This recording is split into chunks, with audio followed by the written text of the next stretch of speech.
If you're going to talk the truth, God says that you're going to experience pushback. Yeah, I mean, what the heck? Read Ezekiel 2 and 3. It talks about that. It actually says that God, when he calls you to go before the crowd or to go against the crowd, essentially, right? And which means sometimes public speaking or saying even individually or directly to that person, hey, what you're doing is wrong, right? That we're going to have pushback. And God says that he'll make your forehead hard. Interesting, right? Yeah, Ezekiel 2 and 3.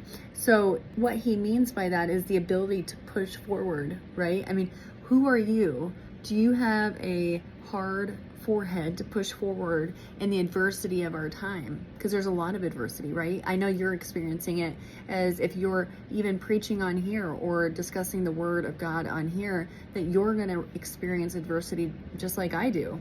You know what? But just stay firm in God's grace and that he has you, right? If he says that those who are for him, he is for, right? And that he will speak for and justify for. And those who are essentially ridiculed for Jesus are lifted up by him, right? We are actually looked upon by God and he smiles upon us, right? So for those of you who stand in a world that is very intensely adverse at sometimes, and that you want to cower and say, I just can't do this. Listen, God says you can.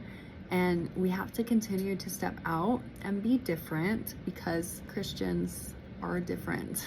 I know, it's weird, right? We are different in a good way. And I would say we're all different, right? But Christians are meant to stand out and to bring people to Christ. Christ was our image of standing out and being different. Look at any other leader of our time, even outside of Christianity, or leaders who weren't Christian at all, but leaders always stand out of the crowd.